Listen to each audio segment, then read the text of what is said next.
स्वागत छ। आज हामी एउटा यस्तो कथा हेर्दैछौँ जुन सुन्दा त एकदमै सरल लाग्छ, तर यसमा विश्वास र व्यङ्ग्यको एउटा निकै गहिरो सन्देश लुकेको छ। यो भनाइ त हामी सबैले कतै न कतै सुनेकै हो, होइन त? विश्वासमा कति धेरै शक्ति हुन्छ भन्ने कुरा। र हो, यही कुराले हाम्रो आजको कथाको लागि एकदमै राम्रो माहौल बनाउँछ। तर प्रश्न यो उठ्छ कि आखिर विश्वास राख्ने चाहिँ कसमा? र यहीँबाट सुरु हुन्छ कथाको खास द्वन्द्व, जसले हामीलाई कथाको भित्री तहसम्म लैजान्छ। ल, सुरु गरौँ है त। हाम्रो कथाको मुख्य पात्र हुन् लेन्चो। उनी एक साधारण मेहनती किसान हुन् र उनका लागि आफ्नो पाकेको मकै बारी नै सबथोक हो उनको पूरा संसार। अब कल्पना गरौँ त, एउटा पुरै उपत्यकामा जम्मा एउटै घर छ, त्यो पनि एउटा सानो ढाडाको टुप्पोमा। हो, लेन्चो त्यहीँ बस्थे। यस्तो एक्लो ठाउँमा बस्नुको मतलब के हो भने उनको जीवन पुरै प्रकृतिमाथि निर्भर थियो। उनको जीवन सरल थियो, तर उनका आशाहरू आकाशमा अडिएका थिए। उनको संसार कस्तो थियो त?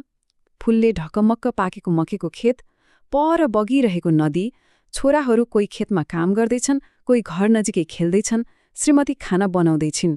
एकदमै सरल, सुखी परिवार। तर उनीहरूलाई एउटै कुराको खाँचो थियो, त्यो हो पानी। सबै कुरा ठिकठाक चलिरहेको थियो, तर अब कथामा एउटा यस्तो नाटकीय मोड आउँछ जसले लेन्चो र उसको परिवारको जीवन नै तहस-नहस बनाइदिन्छ।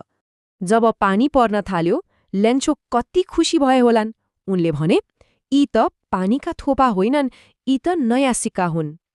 उनले ठूला थोपालाई 10 सेन्टका र सानालाई 5 सेन्टका सिक्का जस्तै मानेका थिए।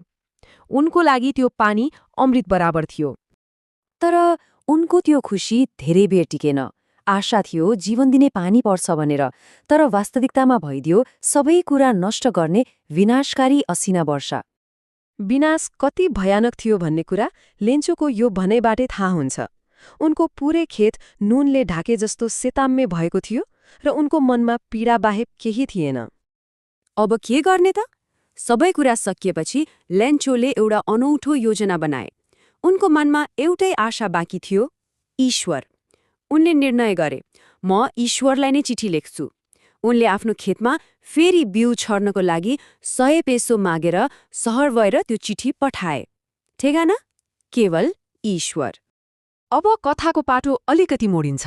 त्यो अनौठो चिठी पुग्छ हुलाक कार्यालयमा र त्यहाँका कर्मचारीहरूको हातमा पर्छ। सुरुमा त त्यो चिठी देखेर पोस्टमास्टरलाई हाँसो उठ्यो। कसले पत्याउँछ र, होइन? तर एकैछिनमा उनी गम्भीर भए। उनलाई त्यो मान्छेको विश्वास देखेर अचम्म लाग्यो। उनले सोचे, वाह, कस्तो विश्वास! यो मान्छेको जस्तो विश्वास ममा पनि भइदिएको भए। र त्यही बेला उनले निर्णय गरे कि यो मान्छेको विश्वास टुट्न दिनु हुँदैन। लेन्चोले 100 पेसो मागेका थिए। पेसो भनेको ल्याटिन अमेरिकी देशहरूमा चल्ने पैसा हो। अब पोस्टमास्टरको लागि यो रकम जम्मा गर्नु साँच्चै नै ठूलो चुनौती थियो। उनले आफ्ना कर्मचारीहरू र साथीभाइहरूसँग सहयोग मागे, आफ्नो तलबबाट पनि केही पैसा हाले, तर पनि जम्मा 70 पेसो मात्रै जम्मा गर्न सके। र यही 70 पेसोले अब कथालाई एउटा अनौठो मोड दिन्छ। अब हेरौँ कथाको सबैभन्दा रोचक र व्यङ्ग्यात्मक मोड। लेन्चोले पैसा पाएपछि के भयो होला? जे भयो त्यो कसैले सोचेको पनि थिएन। जब लेन्चोले पैसा पाए, उनको अनुहारमा अलिकति पनि आश्चर्य देखिएन। उल्टे उनी रिसाए। सोच्नुस् त, उनी यति विश्वस्त थिए कि पैसा त आउँछ नै भन्ने थियो, तर पैसा कम देखेपछि उनलाई रिस उठ्यो। उनले तुरुन्तै अर्को चिठी लेख्न थाले, हे ईश्वर, मैले मागेको 100 पेसो मध्ये जम्मा 70 पेसो मात्रै आइपुग्यो। बाँकी पैसा पनि पठाइदिनुहोस्। तर यसपालि हुलाकबाट नपठाउनुहोला, किनभने यहाँ हुलाका कर्मचारीहरू त फटाहाहरूको झुन्ड रहेछन्। यही हो कथाको सबैभन्दा ठूलो व्यङ्ग्य, जसले मद्दत गर्यो लेन्चोले उनीहरूलाई नै चोर भनिदिए। त्यसो भए यो कथाले हामीलाई के सिकाउँछ त? अब यसको शक्तिशाली सन्देशलाई अलिकति केलाएर हेरौँ। यो कथाको केन्द्रीय व्यङ्ग्य यही हो।